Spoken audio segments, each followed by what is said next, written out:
நான் இப்போ ஒரு விஷயம் சொல்றேன். அத அப்படியே கொஞ்சம் கற்பனை பண்ணி பாருங்களேன். சொல்லுங்க கேப்போம். நீங்க கிட்டத்தட்ட எல்லா வேலையும் நல்லா வெள்ள அரிசி சாதம் சாப்பிடலாம். எந்த ஒரு ஆப்பையும் வச்சு கலோரிகளை எண்ண வேண்டிய அவசியமே இல்ல. ஓகே. உங்கள நீங்களே பட்டினி போட்டுக்க வேண்டியதும் இல்ல. ஜிம்முல போய் மணிக்கணக்கா கஷ்டப்பட வேண்டியதும் இல்ல.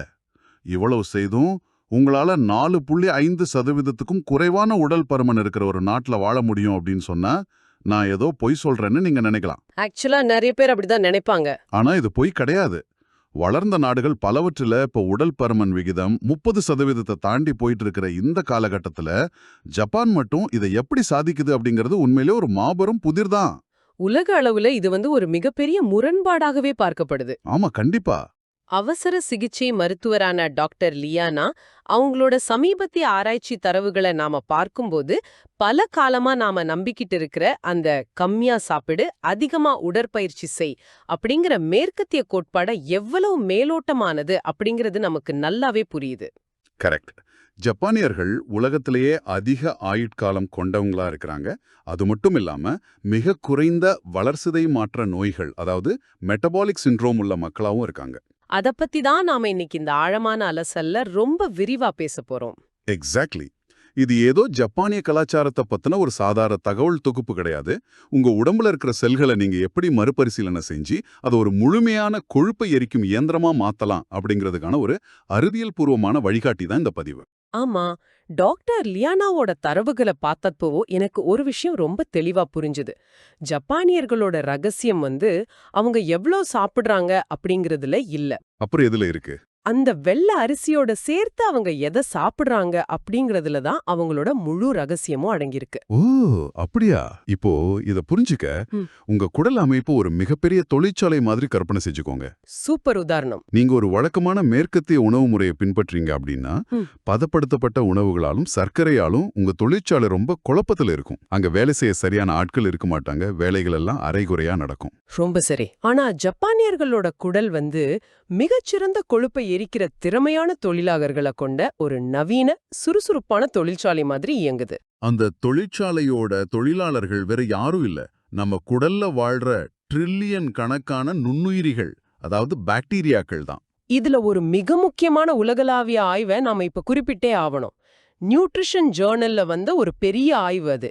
132 நாடுகளை எடுத்துக்கிட்டு அவங்களோட உணவு முறைய ஒப்பிட்டு பார்த்தாங்க. 132 நாடுகளா? பெரிய டேட்டா அது. ஆமா. அந்த நாடோட பொருளாதாரம் எப்படி இருக்கு, மக்கள் எவ்வளவு உடற்பயிற்சி செய்றாங்க அப்படிங்கறதெல்லாம் தாண்டி ஒரு நாடு எந்த அளவுக்கு பாரம்பரிய ஜப்பானிய உணவு முறையை பின்பற்றுதோ அந்த அளவுக்கு அங்க உடற்பருமன் குறைவா இருக்குன்னு கண்டுபிடிச்சாங்க. நிஜமாவா? அப்போ இது ஏதோ மரபணு ரீதியான விஷயம் இல்ல, முழுக்க முழுக்க உணவு சார்ந்ததுதான் அப்படின்னு சொல்றீங்க? கண்டிப்பா. அந்த உணவை நம்ம குடல்ல என்ன செய்யுது அப்படிங்கறத புரிஞ்சுக்கிறது ரொம்ப முக்கியம். இந்த குடல் பாக்டீரியாக்கள்ல அடிப்படையில 2 பெரிய குடும்பங்கள் ஆதிக்கம் செலுத்துது. அதாவது ஒன்னு பாக்டீரியாய்டேஸ், இன்னொன்னு ஃபிர்மிக்யூட்ஸ், கரெக்டா? அதேதான். இது எப்படி வேலை செய்யுதுன்னா, உங்க குடல்ல ஃபெர்மிக்யூட்ஸ் குடும்பம் அதிகமா இருந்தா, நீங்க சாப்பிடுற உணவுல இருக்கிற ஒவ்வொரு கலோரியையும் அது உறிஞ்சி கொழுப்பா மாத்தி உடம்புல சேமிச்சு வச்சிடும். அடப்பா அவன். அப்ப அதுதான் நம்ம வெயிட் போடுறதுக்கு காரணமா? ஆமா. ஆனா பாக்டீரியாய்டஸ் குடும்பம் அதிகமா இருந்தா, அது உங்கள மெலிந்திருக்க செய்யும். அது கொழுப்ப சேமிக்கிறதுக்கு பதிலா எரிக்கிற வேலையை ரொம்ப வேகமா செய்யுது. இப்போ என் மனசுல வர கேள்வி என்னன்னா, அந்த நல்ல பாக்டீரியாய்டஸ் தொழிலாளர்களை நம்ம குடல்ல எப்படி அதிகமாக்குறது? அதுக்கான விடைதான் நாட்டோ. ஜப்பானியர்கள் தினமும் காலையில இந்த நாட்டோ அப்படிங்கிற ஒரு உணவை சாப்பிடுற வழக்கம் வச்சிருக்காங்க. இது புளிக்க வைக்கப்பட்ட சோயாபீன்ஸ். ஓ, அந்த ஃபெர்மெண்டட் சோயாபீன்ஸ். ஆமா. இத தொடர்ந்து சாப்பிடும்போது குடல்ல இருக்கிற பாக்டீரியாக்களோட விகிதம் முற்றிலுமா மாறி மெலிந்திருக்க உதவும் அந்த பாக்டீரியாய்டஸ் குடும்பம் பல்கி பெருகுது. முக்கியமா இது உள்ளுறுப்பு கொழுப்பை, அதாவது விசரல் ஃபேட்டை பெருமளவு குறைக்குது. இந்த இடத்துல ஒரு நிமிஷம் இருங்க. உள்ளுறுப்பு கொழுப்பு அப்படிங்கிறது சாதாரண தொப்பை கிடையாது. இது நம்ம கல்லீரல், கணையம் மாதிரி முக்கிய உறுப்புகளை சுத்தி படியும் ரொம்ப ஆபத்தான நச்சுத்தன்மை கொண்ட கொழுப்பு இல்லையா? 100க்கு 100 உண்மை. அத குறைக்கிறது சாதாரண விஷயம் அல்ல. ஆனா இத கேட்கும்போது எனக்கு ஒரு சின்ன சந்தேகம் வருது. கேளுங்க. சோயாபீன் சாப்பிட்டா நல்ல பாக்டீரியா பெருகும் அப்படின்னா நான் எதுக்காக அதை புளிக்க வைக்கப்பட்ட நாட்டோவா சாப்பிடணும்? நான் நேரடியா சூப்பர் மார்க்கெட்ல போய் சாதாரண சோயாபீன்ஸையோ அல்லது எடமாமேவியோ வாங்கி சாப்பிட்டாலே இதே பலன் எனக்கு கிடைச்சிடாதா? அண்டதான் நிறைய பேர் பண்ற மிகப்பெரிய தவறு இருக்கு. சாதாரண சோயாபீன்ஸ் அப்படிங்கிறது ஒரு மிக உறுதியான பூட்டப்பட்ட கருவிப்பெட்டி மாதிரி. ஊட்டப்பட்ட கருவி பெட்டி புரியலையே. அதாவது அந்த பெட்டிக்குள்ள நமக்கு தேவையான வைட்டமின்கள், கனிமங்கள், புரதங்கள்னு பல சத்துக்கள் இருக்கலாம். ஆனா நம்ம உடம்போட செரிமான மண்டலத்துக்கிட்ட அந்த பெட்டியை திறக்கிற சாவி கிடையாது. ஓ, அப்போ நாம சாதாரண சோயாவை சாப்பிடும்போது அந்த சத்துக்கள் முழுமையா உடம்பால உறிஞ்சப்படாம அப்படியே வெளியே போயிடுதுன்னு சொல்றீங்க. எக்ஸாக்ட்லி. ஆனா நொதித்தல், அதாவது ஃபெர்மெண்டேஷன் அப்படிங்கிற செயல்முறை நடக்கும்போது அங்க பேசிலஸ் நாட்டோ அப்படிங்கிற ஒரு குறிப்பிட்ட பாக்டீரியா உருவாகுது. இந்த பாக்டீரியா தான் அந்த பூட்டப்பட்ட பெட்டியை திறக்கிற சாவி. ஆஹா, இப்போ தெளிவா புரியுது. அதாவது அந்த நொதித்தல் செயல்முறை சோயாவோட கடினமான செல் சுவர்களை உடைச்சு சத்துக்களை நமக்கு தேவையான நிலையில கொடுக்குது. ஆமா, அந்த பெட்டி திறந்ததும் அதிலிருந்து என்சைம்கள், புரோபயாட்டிக்குகள் மற்றும் ஐசோஃப்ளேவோன்ஸ் எல்லாம் நம்ம உடம்புக்கு நேரடியா கிடைக்குது. டாக்டர் லியானாவோட குறிப்புகள்ல இருந்த எலிகள் மீதான அந்த ஆய்வு முடிவுகள் என்னை நிஜமாவே ஆச்சரியப்படுத்துச்சு. ஆமா, வெறும் 8 வாரங்கள் தான் இந்த பேசிலஸ் நாட்டோவை எலிகளுக்கு உணவா கொடுத்தாங்க. 8 வாரத்துல அதோட உள்ளுறுப்பு கொழுப்பு பெருமளவு குறைஞ்சதோட அதோட வளர்ச்சிதை மாற்றம் நம்ப முடியாத அளவுக்கு வேகம் எடுத்திருக்கு. கண்டிப்பா. இப்ப குடலை சரி பண்ணியாச்சு, உள்ளுறுப்பு கொழுப்பை குறைச்சு, புதுசா கொழுப்பு சேர்றதை தடுத்தாச்சு. இது முதல் கட்டம். ஆனா நம்ம உடம்புல ஏற்கனவே ரொம்ப வருஷமா தேங்கி இருக்கிற கொழுப்பு எப்படி இருக்கிறது? அங்கதான் ஜப்பானியர்களோட பிரத்யேக பானமான மாச்சா தேநீர் உள்ள வருதுன்னு நினைக்கிறேன். கரெக்ட். இந்த மாச்சா தேநீருக்கும் நாம சாதாரணமா கடைகள்ல வாங்கி சுடுநீர்ல முக்கி எடுக்கிற கிரீன் டீக்கும் உள்ள வித்தியாசத்தை முதல்ல நம்ம தெளிவுபடுத்திடலாம். ஆமா, ஏன்னா நிறைய பேர் ரெண்டும் ஒண்ணுதான் நினைச்சிட்டு இருக்காங்க. நீங்க சாதாரண கிரீன் டீ தயாரிக்கும் போது இலைகளை சுடுதண்ணில போட்டு அந்த சாற்றை மட்டும் வடிகட்டி குடிக்கிறீங்க. இலைய தூக்கி எறிஞ்சிரீங்க. ஆமா, அதுதான் வழக்கம். ஆனா மாட்சா அப்படிங்கிறது தேயிலையை நிழல்ல வளர்த்து அதோட நரம்புகளை நீக்கி ஒரு மென்மையான பொடியா அரைக்கப்பட்ட முழுமையான இலை. நீங்க மாட்சா குடிக்கும்போது அந்த இலைய முழுமையா உங்க உடம்புக்குள்ள அனுப்புறீங்க. இதனால ஏற்படுற வேதியியல் மாற்றம் மிக சிறப்பானது. மாட்சால EGCG அப்படிங்கிற மிக சக்தி வாய்ந்த ஆக்சிஜனேற்றி இருக்கு. சாதாரண கிரீன் டீயை விட மாட்சால இந்த EGCG 137 மடங்கு அதிகமா கிடைக்குது. இது நம்ம கொழுப்பு செல்கள்ல என்ன செய்யுதுன்னு தெரிஞ்சுக்க முதல்ல கொழுப்புல இருக்கிற 2 வகைகளை நாம புரிஞ்சுக்கணும். நான் அதை இப்படி பார்க்கறேன்.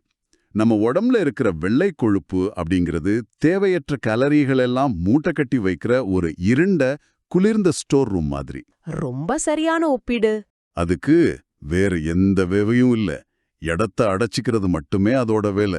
ஆனா பழுப்பு கொழுப்பு, அதாவது பிரவுன் ஃபேட் அப்படிங்கிறது உடம்புக்குள்ள இருக்கிற ஒரு உலைக்களம் அல்லது ஒரு ஹீட்டர் மாதிரி. ஆமா, அது எப்பவுமே எரிஞ்சுக்கிட்டே இருக்கும். ஆற்றலே செலவழிக்கக்கூடிய ஒரு இயந்திரம் அது.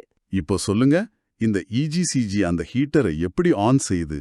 நீங்க மாட்சா குடிக்கும்போது அதுல இருக்கிற EGCG மற்றும் காஃபீன் ஆகிய 2 மூலக்கூறுகளும் ஒன்னா சேர்ந்து உங்க உடம்புல UCP1 அப்படிங்கிற ஒரு சிறப்பு புரதத்தை தூண்டிவிடுது. ஓ, அந்த UCP1 புரதம் தான் பழுப்பு கொழுப்பு செயல்பட வைக்கிற மாஸ்டர் சுவிட்ச் இல்லையா? அதேதான். சாதாரணமா நம்ம செல்கள் ஆற்றலை உருவாக்கும்போது அதை ATP அப்படிங்கிற மூலக்கூறா சேமிச்சு வைக்கும். ஆனா இந்த UCP1 புரதம் தூண்டப்படும்போது செல்கள் அந்த ஆற்றலை சேமிக்கிறதுக்கு பதிலா அதை நேரடியா வெப்பமா மாத்தி உடம்புல இருந்து வெளியேற்றிடுது. வா, ஜெனீவா பல்கலைக்கழகத்திட்ட நடந்த ஆய்வுல மாச்சா குடிக்கிறதால 24 மணி நேர ஆற்றல் செலவினம் 4% அதிகரிக்கிறதா கண்டுபிடிச்சிருக்காங்க. ஆமா, 4% அப்படிங்கிறது ஒரு நாளைக்கு சுமார் 80 முதல் 100 கலோரின்னு வச்சுக்கிட்டா கூட அது பெரிய விஷயம். கண்டிப்பா பெரிய விஷயம்தான். நீங்க ஜிம்முக்கு போய் வியர்க்க விறுவிறுக்க எந்த உடற்பயிற்சியும் செய்யாமலேயே உங்க உடம்பு தானாகவே கூடுதல் கலோரிகள் எரிக்கிறது சாதாரணமான விஷயமா என்ன? ஆனா இங்க நீங்க ஒரு விஷயத்தை கவனிக்கணும். என்ன அது? எனக்கும் ஒரு சந்தேகம் இருக்கு. UCP1 புரதத்தை தூண்டுறதுக்கு காஃபியின் தேவை அப்படின்னா நான் ஒரு நாளைக்கு 4 கப் ஸ்ட்ராங்கான பிளாக் காஃபி குடிச்சா கூட இதே கொழுப்பு எரியும் செயல்முறை நடக்கும் தானே. நான் எதுக்கு மாச்சா தான் குடிக்கணும்?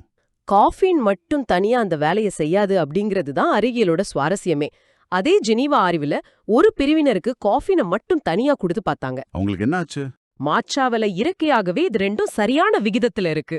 இது கேக்குறதுக்கு ரொம்ப எளிமையா இருக்கு. ஒரு டீ தூளை வாங்கி தண்ணியில கலந்து குடிக்க வேண்டியதானேன்னு தோணலாம். ஆனா இந்த மாச்சாவை தயாரிக்கிறதுல உள்ள சில விதிகளை மீறினா உங்களுக்கு எந்த பலனும் கிடைக்காது. பலரும் செய்யற முதல் தவறு வெப்பநிலை தான். தண்ணிய நல்லா கொதிக்க வச்சு அதுல மாச்சா பொடிய போடுறது. அப்படி செஞ்சா 100 டிகிரி செல்சியஸ் கொதிக்கிற நீர் அதுல உள்ள அத்தனை இஜிசிஜி மூலக்கூறுகளையும் ஒரே நொடியில அழிச்சுடுமே. கரெக்ட். அதனால 175 டிகிரி ஃபாரன்ஹீட், அதாவது ரொம்ப மிதமான சூட்ல மட்டும்தான் மாச்சாவை தயாரிக்கணும். அதோட அதுல சில துளிகள் எலுமிச்சை சாறு சேர்த்தா வைட்டமின் சி காரணமா உங்க உடம்பு அந்த இஜிசிஜி உறிஞ்சுற திறன் 6 மடங்கு அதிகரிக்கும்னு தரவுகள் சொல்லுது. ஆமா. ஆனா இங்க ஒரு பெரிய எச்சரிக்கை இருக்கு. நீங்க எப்போ மாச்சா குடிச்சாலும் அதுல ஒருபோதும் பசும் பால் சேர்க்கவே கூடாது. நிறைய பேர் கொஞ்சம் பால் சேர்த்தா என்ன ஆயிடும்னு நினைப்பாங்க. பால்ல கேசீன் அப்படின்னு ஒரு புரதம் இருக்கு. நீங்க மாச்சால பாலை ஊத்துன உடனேயே இந்த கேசீன் புரதம் மாச்சால உள்ள பாலிஃபினால்களோட ஒரு வேதியியல் பிணைப்பை ஏற்படுத்தி அதை ஒரு பெரிய மூலக்கூறா மாத்திடும். ஓ, அந்த அளவுக்கு பெரிய மூலக்கூறை நம்ம குடலால உறிஞ்ச முடியாதா? முடியாது. இதோட விளைவா மாச்சாவோட கொழுப்பு எரிக்கிற நன்மைகள்ல 80% உங்க உடம்பு இழந்துடும். தேவைப்பட்டா சோயா பால் அல்லது பாதாம் பால் மாதிரி தாவர அடிப்படையான பாலை நீங்க பயன்படுத்திக்கலாம். இதுவரைக்கும் நாம கொழுப்பை எரிக்கிறத பத்தி ரொம்ப தெளிவா பார்த்தோம். ஆனா நீங்க ஒரு உலைக்களத்தை எவ்வளவு வேகமா எரிய விட்டாலும் அதுல தொடர்ந்து நிலக்கரி அள்ளி போட்டுக்கிட்டே இருந்தா எந்த பயனும் இல்லையே. அதாவது நீங்க எவ்ளோ கொழுப்பு எரிச்சாலும் அளவுக்கு அதிகமா சாப்பிடறத நிறுத்தல அப்படின்னா உங்க உடல் பருமன் குறையாதுன்னு சொல்றீங்க. ஆமா, ஜப்பானியர்கள் எப்படி தங்களை வர்த்திக்காம பசிய கட்டுப்படுத்துறாங்க அப்படிங்கறத நாம பார்க்கணும். இது முழுக்க முழுக்க உங்க குடல்ல இருக்கிற பாக்டீரியாக்கள் மூளை கூட பேசுற ஒரு ரசாயன மொழிதாங்க. நான் கொஞ்சம் சாப்பிட்ட உடனே என் மூளைக்கு வயிறு நிறைஞ்சிடுச்சு அப்படிங்கிற சிக்னல் எப்படி போகும்? அதுக்கும் இந்த உணவு மொழிக்கும் என்ன சம்பந்தம்? ஜப்பானிய உணவுல கடல் பாசி, வேர்க்காய்கறிகள், அப்புறம் சில வகை காளான்கள் அதிகமா இருக்கும். இதுல மிக அதிகமான கரையும் நார்ச்சத்து இருக்கு. நம்ம உடம்பால இந்த நார்ச்சத்தை சரிக்க முடியாது இல்லையா? ஆமா. ஆனா நம்ம முன்னாடியே பார்த்தோமே, அந்த பாக்டீரியாய்டஸ், அந்த நல்ல பாக்டீரியாக்களுக்கு இதுதான் ரொம்ப விருப்பமான உணவு. இந்த நுண்ணுயிரிகள் நார்ச்சத்தை சாப்பிட்டுட்டு பியூட்ரேட் அப்படிங்கிற ஒரு குறுகிய சங்கிலி கொழுப்பு அமிலத்தை உருவாக்குது. ஓ, அந்த பியூட்ரேட் தான் மூளைக்கு சிக்னல் அனுப்புதா? எக்ஸாக்ட்லி. இந்த பியூட்ரேட் நேரடியா உங்க ரத்தத்துல கலந்து மூளையில உள்ள பசிய கட்டுப்படுத்துற மையங்களுக்கு போய் போதும் வயிறு நிறைஞ்சிடுச்சு அப்படிங்கிற உறுதியான சிக்னல் அனுப்புது. அதனாலதான் அவங்க கொஞ்சமா சாப்பிட்டிருந்தா கூட அவங்களுக்கு எந்த ஒரு பட்டினி கிடக்கிற உணர்வோ சோர்வோ ஏற்படுறதில்ல. ஆமா. அந்த கடல் பாசியை பத்தி பேசும்போது வகாமே அல்லது கொம்பு மாதிரியான கடல் பாசி வகைகள்ல ஃபுக்கோசாந்தின் அப்படிங்கிற ஒரு அரிய வகை கரோட்டினாய்டு உள்ளத டாக்டர் லியானா குறிப்பிடுறாங்க. அது என்ன செய்யுதுன்னு தெரியுமா? சொல்லுங்க. அது ரொம்ப சுவாரஸ்யமான விஷயம். உங்க உடம்புல உள்ள அந்த இருண்ட ஸ்டோர் ரூம் மாதிரியான வெள்ளை கொழுப்பு செல்களை குறிவச்சு அதோட ஜீன்களை மாத்தி கொழுப்பை எரிக்கிற ஹீட்டர் மாதிரி, அதாவது பழுப்பு கொழுப்பை போல செயல்பட தூண்டுது. இது மருத்துவ உலகத்துல பிரவுனிங் ஆஃப் ஒயிட் ஃபேட் அப்படின்னு சொல்லப்படுற ஒரு நம்ப முடியாத அறிவியல். சூப்பர். கடல் உணவுகள்னு வரும்போது கொழுப்பு நிறைஞ்ச மீன்களை பத்தி பேசாம இந்த அலசலை நம்ம முழுமையாக்க முடியாது. கண்டிப்பா. சால்மன், மத்தி மாதிரியான மீன்களை ஜப்பானியர்கள் வாரத்துக்கு 3 முறையாவது சாப்பிடுறாங்க. இதுல உள்ள ஒமேகா 3 கொழுப்பு அமிலங்கள் தான் அந்த பழுப்பு கொழுப்போட செயல்பாட்டை தக்க வைக்க உதவுதாம். ஆமா. குறிப்பா EPA மற்றும் DHA. மாச்சா மற்றும் கடல் பாசியால தூண்டப்பட்ட பழுப்பு கொழுப்போட செயல்பாட்டை நீண்ட நேரத்துக்கு தொடர்ந்து தக்க வைக்க இது ரொம்ப உதவுது. ஆனா இதுல ஒரு முக்கியமான விஷயம் இருக்கு. ஜப்பானியர்கள் இந்த மீன்களை ஒருபோதும் எண்ணெயில டீப் ஃப்ரை பண்றதே கிடையாது. சுட்டு வேக வச்சு அல்லது பச்சையா சுஷியாவே சாப்பிடுறாங்க. ஏன்னா எண்ணெயில பொரிக்கிறது ஒமேகா 3யோட கட்டமைப்பையே மொத்தமா அழிச்சிடும். இவ்ளோ நேரம் நம்ம பல விஷயங்களை பேசணும். ஆனா என் மனசுல உறுத்திக்கிட்டே இருக்கிற ஒரு முக்கியமான கேள்வியை நான் இப்ப கேட்டே ஆகணும். கேளுங்க. அதை சாப்பிட்டா ரத்தத்துல சர்க்கரை அளவு ராக்கெட் வேகத்துல ஏறும், இன்சுலின் ஸ்பைக் வரும்னு சொல்றாங்க. அப்படி இருக்கும்பொழுது ஜப்பானியர்கள் மட்டும் எப்படி ஒவ்வொரு வேளையும் வெள்ளை அரிசியை சாப்பிட்டு உடல் பருமன் இல்லாம இருக்கிறாங்க? அதுக்கான விடை அவங்க அரிசியை எப்படி சாப்பிடுறாங்க அப்படிங்கறதுல தான் இருக்கு. அவங்க தூய வெள்ளை அரிசியை மட்டும் தனியா வடிச்சு சாப்பிடுறது கிடையாது. அப்புறம் எப்படி சாப்பிடுவாங்க? அவங்க முகி கோஹான் அப்படிங்கிற முறையில சாப்பிடுறாங்க. முகி கோஹான் அப்படிங்கிறது வெள்ளை அரிசியோட பார்லிய கலந்து சமைக்கிற ஒரு முறை. வழக்கமா 70% வெள்ளை அரிசி, 30% பார்லி அப்படிங்கிற விகிதத்துல சமைப்பாங்க. வெறும் அந்த 30% பார்லி அவ்வளோ பெரிய மாற்றத்தை ஏற்படுத்துமா என்ன? நிச்சயமா ஏற்படுத்தும். பார்லில பீட்டா குளுக்கன் அப்படிங்கிற ஒரு வகையான கரையும் நார்ச்சத்து ரொம்ப அபரிமிதமா இருக்கு. நீங்க இந்த முகிக்கோகனை சாப்பிடும்போது அந்த பீட்டா குளுக்கன் உங்க வயிற்றுல உள்ள திரவங்களோட கலந்து ஒரு தடிமனான பிசுபிசுப்பான ஜெல் மாதிரி மாறிடுது. ஓ, அந்த ஜெல் என்ன பண்ணும்? இந்த ஜெல் வெள்ளை அரிசியில உள்ள குளுக்கோஸ் உங்க ரத்தத்துல வேகமா உறிஞ்சப்படுறத ஒரு வள மாதிரி தடுத்து நிறுத்துது. இதனால சக்கரை அளவு சடக்குன்னு உயர்வது தடுக்கப்பட்டு மிதமா சீரா ஆற்றல் வெளிப்படுது. வாவ், அதோட இந்த பார்லியும் உங்க குடல்ல உள்ள நல்ல பாக்டீரியாக்களுக்கு சிறந்த உணவாகிடுது இல்லையா? ஆமா, ஒரே கல்லுல 2 மாங்கா. இது எனக்கு ஒரு பெரிய திறப்ப கொடுக்குது. எந்த ஒரு தனிப்பட்ட உணவும் மாயாஜாலம் செய்ய போறது கிடையாது. நீங்க வெள்ளை அரிசியை சாப்பிட்டாலும் அதோட எதை சேர்க்கறீங்க, அது உங்க உடம்புல என்ன வகையான வேதியியல் மாற்றத்தை ஏற்படுத்துது அப்படிங்கிறது தான் ரொம்ப முக்கியம். இதையெல்லாம் ஒன்னா சேர்த்து பார்க்கும்போது இது ஒரு முழுமையான கட்டமைப்புன்னு நமக்கு புரியுது. ஜப்பானியர் உணவுமுறை கட்டமைப்புல இச்சுஜு சான்சாய் அப்படிங்கிற ஒரு தத்துவம் இருக்கு. ஒரு சூப், 3 பக்க உணவுகள் மற்றும் சாதம், இதுதானே அந்த தத்துவத்தோட அடிப்படை. அதேதான். நீங்க ஜப்பானியர்களோட உணவு தட்டை பாத்தீங்கன்னா அதுல ஒரு சிறிய கிண்ணத்துல சாதம், ஒரு மிசோ சூப், அதோட மீன், கடல் பாசி, காய்கறிகள் அல்லது நாட்டோன்னு 3 சிறிய பக்க உணவுகள் இருக்கும். இந்த அமைப்பே உங்களை அறியாமலேயே ஒரு கட்டுப்பாட்டை கொண்டு வந்துருது. நீங்க உணவை அளக்க வேண்டியதே இல்ல. உங்க தட்டோட அமைப்பே சரியான சமநிலையை உருவாக்கிடுது. ரொம்ப ஆச்சரியமா இருக்கு. இந்த தட்டு அமைப்போட சேர்த்து ஹரா ஹச்சிபு அப்படிங்கிற ஒரு பழக்கத்தையும் அவங்க பல நூற்றாண்டுகளா பின்பற்றி வராங்க. ஹரா ஹச்சிபு அப்படின்னா என்ன? ஒக்கினாவா தீவு மக்கள் கிட்டந்து வந்த இந்த தத்துவத்தின்படி வயிறு 80% நிறைஞ்சதோ நீங்க சாப்பிடுறத நிறுத்திடணும். நான் இதை முதல்ல படிச்சுப்போ வயிறு 80% நிறைஞ்சிடுச்சுன்னு எனக்கு எப்படி தெரியும் அப்படின்னு யோசிச்சேன். ஆனா இதோட பின்னடியில உள்ள உயிரியல் காரணம் மிக தெளிவானது. ஆமா, நம்ம வயிறு நிரம்பிடுச்சு, குடல்ல உணவு வந்துடுச்சு அப்படிங்கிற உணர்வு மூளைக்கே லெப்டின் அப்படிங்கிற ஹார்மோன் மூலமா சென்றடைய குறைந்தது 20 நிமிடங்கள் ஆகும். நீங்க சாப்பிட்ற உணவு வயிற்றை நிரப்ப தொடங்கினதுக்கும் உங்க மூளை அதை உணர்றதுக்கும் இடையே உள்ள காலதாமதம் தான் அது. கரெக்ட். நீங்க 80% வயிறு நிறைஞ்சதா உணரும் போதே சாப்பிடுறத நிறுத்திட்டா அந்த மீதமுள்ள 20 நிமிஷத்துல மூளைக்கு சிக்னல் முழுமையா போய் சேர்ந்து உங்களுக்கு 100% திருப்தி கிடைச்சிரும். இத மாத்தி யோசிச்சு பாருங்களேன். நீங்க 100% வயிறு நிரம்புற வரைக்கும், அதாவது மூச்சு முட்டுற வரைக்கும் சாப்பிட்டுக்கிட்டே இருந்தா அடுத்த 20 நிமிஷம் கழிச்சு மூளைக்கு சிக்னல் போகும்போது உங்களுக்கு 120% சாப்பிட்ட ஒரு மிக மோசமான அசௌகரியமான உணர்வு ஏற்படும். ஆமா ஆமா, நாம பல நேரங்கள்ல தேவைக்கு அதிகமா சாப்பிடுறதுக்கு இந்த 20 நிமிட தாமதத்தை நம்ம புரிஞ்சுக்காதது தான் ரொம்ப முக்கிய காரணம். இந்த எல்லா அறிவியல் உண்மைகளையும் தெரிஞ்சுக்கிட்ட பிறகு இத தங்கள் வாழ்வுல பின்பற்ற நினைக்கிறவங்க செய்யற பொதுவான தவறுகளையும் நாம கட்டாயம் பேசியே ஆகணும். முதல் மற்றும் மிகப்பெரிய தவறு என்னன்னா தொடர்ச்சியின்மை, இன்கன்சிஸ்டன்சி. பல 2 வாரம் நாட்டோ சாப்பிட்டுட்டு அல்லது 1 வாரம் மாச்சா குடிச்சிட்டு என் தொப்பை குறையலையே அப்படின்னு அப்படியே விட்டுடுவாங்க. உங்க குடல் அப்படிங்கிறது சிமெண்ட் போட்டு கட்டப்பட்ட சுவர் கிடையாது. அது ஒரு தோட்டம். அதுல தவறான பாக்டீரியாக்களை அழிச்சு நல்ல பாக்டீரியாக்களை விதைச்சு அவை செழித்து வளர 4 முதல் 8 வாரங்கள் வரை ஆகும். உங்க குடல் நுண்ணுயிரிகள் மாறுறதுக்கு நீங்க நேரம் கொடுக்கணும். அடுத்ததா, சமைக்கிற முறையில செய்யற மிகப்பெரிய பிழை கொதிக்க வைக்கிறது. மாச்சாவை கொதிக்கிற நீர்ல போடக்கூடாதுன்னு நாம முன்பே பார்த்தோம். அதே விதிதான் மிசோ சூப்பிற்கும் பொருந்தும். மிசோ அப்படிங்கிறது புளிக்க வைக்கப்பட்ட சோயா பேஸ்ட் தானே? அதுல கோடிக்கணக்கான உயிருள்ள புரோபயாட்டிகள் இருக்குமே. ஆமா, பலர் சூப் தயாரிக்கும் போது கொதிக்கிற நீர்ல இந்த மிசோ பேஸ்ட போடுறாங்க. அப்படி செஞ்சா அந்த நொடியிலேயே அத்தனை நல்ல பாக்டீரியாக்களும் செத்துடும். நீங்க வெறும் உப்பு தண்ணிய குடிக்கிறது போலதான் அது. அடுப்ப அணைச்சிட்டு நீர் மிதமான சூட்டிற்கு வந்த பிறகு மட்டுமே மிசோவை கலக்கணும். ரொம்ப முக்கியமான பாயிண்ட் இது. மேலும் அன்பாஸ்டரைஸ்டு மிசோ மட்டுமே முழுமையான பலனை கொடுக்கும். இன்னொரு மிக முக்கியமான தவறு முழு உணவுகளுக்கு பதிலா மாத்திரைகளை, அதாவது சப்ளிமெண்ட்ஸை தேடி ஓடுறது. நாட்டோ நல்லதா? சரி, நான் சூப்பர் மார்க்கெட்ல நாட்டோ மாத்திரைகளை வாங்கிக்கிறேன்னு நினைக்கிறாங்க. இது எப்படி இருக்குன்னா, ஒரு மாபெரும் நாவலோட ஒரே ஒரு பக்கத்தை மட்டும் ஜெராக்ஸ் எடுத்து படிச்சுட்டு கதை முழுவதையும் புரிஞ்சுக்கிட்டதா நினைக்கிறதுக்கு சமம்.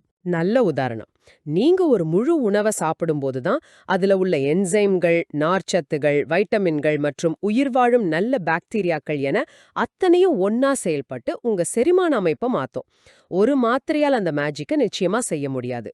இறுதியா நீங்க தவிர்க்க வேண்டிய ஒரு உளவியல் ரீதியான தவறு உங்க எடை எந்திரத்தை மட்டும் நம்புறது. அதாவது வெயிங் ஸ்கேல். ஆமா. நீங்க உங்க குடல் ஆரோக்கியத்தை மாத்தி உள்ளுறுப்பு கொழுப்பை எரிக்க தொடங்கும்போது சில சமயம் தசை அளவு கூடி உங்க எடை யந்திரத்துல எந்த மாற்றமும் தெரியாம இருக்கலாம். அதனால எடைய மட்டும் பார்க்கறத நிறுத்திட்டு ஒரு டேப் எடுத்து உங்க இடுப்பளவு அளக்க தொடங்குங்க. உங்க எடை குறையல அப்படின்னாலும் உங்க இடுப்பளவு குறையுது அப்படின்னா உங்களை சுற்றியுள்ள அந்த ஆபத்தான உள்ளுறுப்பு கொழுப்பு எரிஞ்சுக்கிட்டு இருக்கு, நீங்க சரியான பாதையில போயிட்டு இருக்கீங்கன்னு அர்த்தம். இவை எல்லாமே ஒரு விஷயத்த ரொம்ப தெளிவா காட்டுது. உங்க வளர்ச்சிதை மாற்றம், அதாவது மெட்டபாலிசம் அப்படிங்கிறது உங்க பெற்றோர்கிட்ட இருந்து உங்களுக்கு கிடைச்ச மாத்தவே முடியாத ஒரு மரபணு கல்வெட்டு கிடையாது.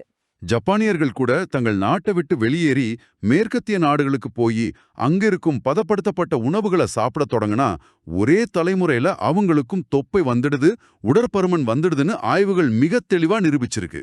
அப்படி என்றால் நம்ம உடம்போட வளர்ச்சிதை மாற்றம் அப்படிங்கிறது என்ன? அது ஒரு உயிர் உள்ள சாஃப்ட்வேர். நீங்க ஒவ்வொரு முறை சாப்பிடும்போதும் உங்க குடல்ல உள்ள ட்ரில்லியன் கணக்கான பாக்டீரியாக்களுக்கு ஒரு புதிய கமாண்ட கொடுக்கறீங்க. அந்த சாஃப்ட்வேர் எந்த நேரத்திலையும் தன்னை மாத்திக்க தயாரா இருக்கு. உங்க உடற்பயிற்சி மற்றும் உணவு அப்படிங்கிறது வெறுமனே வரவு செலவு கணக்கல்ல. நீங்க சாப்பிடுற உணவு அந்த சாஃப்ட்வேரை எப்படி மறுபரிசீலனை செய்யுது அப்படிங்கிறது தான் உண்மையான அறிவியல். அந்த சாஃப்ட்வேர் அப்டேட் உங்களுக்கு ஒரு மாத்திரையில இருந்தோ அல்லது நீங்க பட்னி கிடக்கிறதுல இருந்தும் வராது. அது உங்க தட்டுல நீங்க வைக்கிற ஒவ்வொரு உணவுல இருந்தும், நீங்க குடிக்கிற ஒவ்வொரு கப் தேநீர்ல இருந்து தான் வர முடியும். நீங்க உங்க உடம்போட இந்த சாஃப்ட்வேரை மாத்த விரும்புனா இன்னைக்கே மிக சிறிய அளவுல தொடங்குங்க. உங்க வழக்கமான காஃபிக்கு பதிலா ஒரு கப் மாச்சா தேநீர் குடிக்கலாம். அல்லது உங்க வெள்ளை அரிசியில கொஞ்சம் பார்லியே சேர்த்துக்கலாம். முடிவா உங்களுக்காக ஒரு ஆழமான கேள்வியா நாங்க முன்வைக்கிறோம். இது எல்லாரும் சிந்திக்க வேண்டிய கேள்வி. சில குறிப்பிட்ட உணவுகளால நம்ம குடல் நுண்ணுயிரிகளை இவ்வளவு விரைவா மாத்தி நம்ம கொழுப்பை எரிக்கிற திறனையே முற்றிலுமா மாத்தி எழுத முடியும் அப்படின்னா, இதே பாரம்பரிய உணவு முறைகள் நம்ம மூளையோட வேதியியலையும் மாத்துமா? இது அறிவியலோட அடுத்த மாபெரும் எல்லை. நாம சாப்பிடுற உணவுக்கும் நம்ம மன ஆரோக்கியத்துக்கும் இடையே உள்ள அந்த தொடர்பு நிச்சயமா நம்ம ஒவ்வொருவரும் ஆழமா சிந்திச்சு பார்க்க வேண்டிய ஒண்ணு. இது நம்ம மனச்சோர்வை குணப்படுத்தி, நம்ம வயதாகும் வேகத்தை தடுத்து நிறுத்தி, முற்றிலும் வேறுபட்ட ஆரோக்கியமான ஒரு மனிதனா நம்மை மறுபிரசுரம் செய்ய முடியுமா? அடுத்த முறை நீங்க உங்க உணவு தட்டு பார்க்கும்போது இந்த கேள்வி உங்க நினைவுக்கு வரட்டும். இந்த ஆழமான அலசல் உங்களுக்கு புதிய திறப்புகளை கொடுத்திருக்கும்னு நம்புறோம். மற்றொரு சிந்தனையை தூண்டும் பதிவுல சந்திப்போம்.